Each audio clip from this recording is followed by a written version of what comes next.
Okay, this is a quick video to show you how I would like y'all to play the 3-Wish Challenge. Again, you can play it any way you want, but some of his bets were incorrect, and I wanted to make sure that you know how the betting is actually supposed to go. And the easiest thing to do is just to start at the higher bets. I'm not going to make any spins. First thing first, one of the caveats that he kept mentioning is I like to, if they're first and 12, if the last two numbers hit in the first 12 and third 12, I look at the columns and see if they're separated too. So if you look and you see a 3-9, like he saw a lot of times, you had the same number in the same column, you still go down to the 34 to see where that hit in the column. So in this true potential, and I'll go ahead and do a one spin on this just to show you what I feel it always seems to happen, and I could be wrong. There is actually no number that's hit in a while but in the second column or the second 12. But let's just spin and we'll see what happens. That's just a superstition of mine. It doesn't happen all the time, but look, as you can see, 14 hit. Okay, so I hope that makes sense to you guys. You go down the history to find the two numbers that have hit in the column and the 12s, and if they're both separated, even if you have to go down 4 or 5 numbers, if they're both separated, that's when I play the middle. Okay, again, it does not always hit, but to me it seems like it hits more than normal. So let me show you the bet progression now. I always bet the last two that hit, except if they're split, like I told you. So we had a 14 and 3, so I would put my $10 bet on the first 12 and the second 12, or 14 and 3, you could do a $10 bet on the columns that have just hit. Okay, but I use the first 12 and the second 12. Now you win this step. Okay, now you're on your wish step. Okay, so that's when you put your $5 down.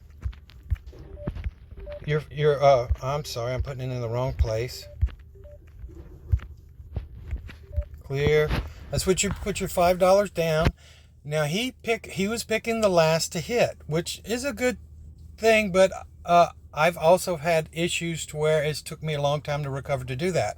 So what I do is I still pick one of the 4 options I've had that I bet at the beginning. So it's either the first 12, the second 12, or the 2 columns that had those 2 numbers in it. Those are the ones that I bet for my wish bets.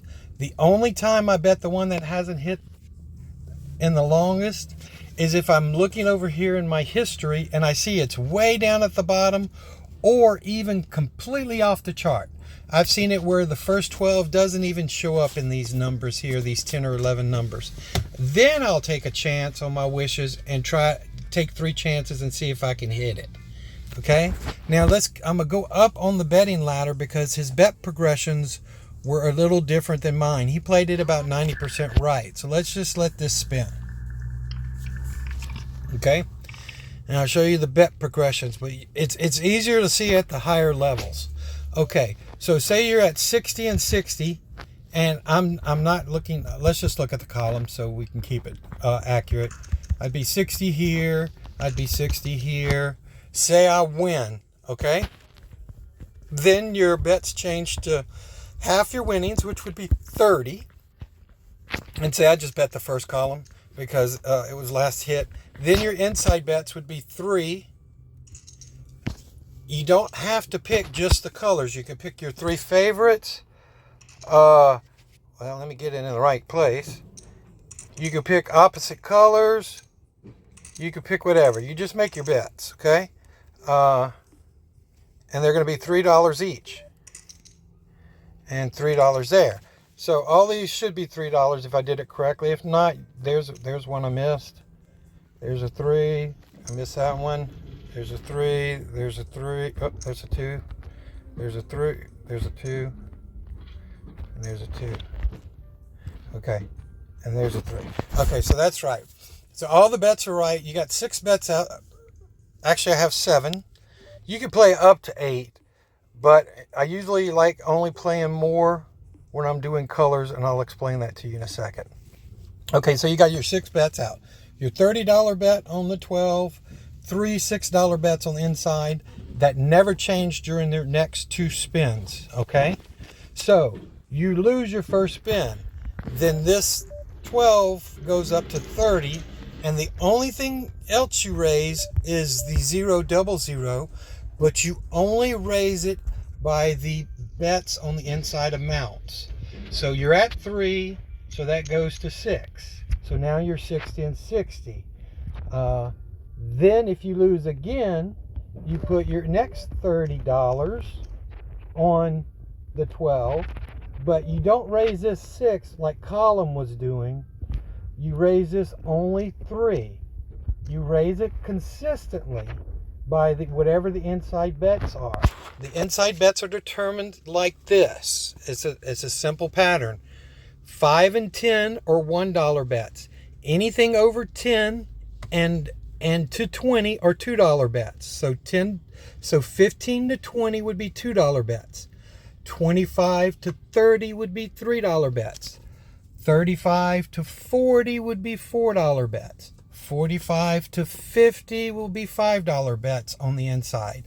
And those are the bets that you're going to be placing on the 000. So if you're at 50 and you got $5 bets, on your 3 wishes, if you lose all 3, then your bets on your 0 would have been 5, 10, then 15, because you're just adding 5 to it each time. I hope that makes sense to you guys. It's the same way with the outside dozen bet. You add whatever that bet is. Since it was 50, you go 50, 100, 150. So you only add whatever that bet was, that bet amount, and then you spin. Now, say you lose all 3 at 50. You were betting at the 55 level. Sure, you lost 50 and 100 and $150, okay? Doesn't mean you raise your bet up to the $150 to try to make your money back. No, you're trying to hit these jackpot numbers. So your next betting cycle on your wish should be 55, okay? You lost at the $50 bets. You bet 3 of them. So your next bet at the wish level should be 55. Now you have to go back to step 1. Your 2 dozens or your 2 columns. So 55 is what profit you need to start level 2, your wish level. So you double that. That gives you 110. So you would have 2 bets of 110. Now you lose your 55, your 110, and your 100 and 110 and 155 in my head, 165. You lose those bets, okay?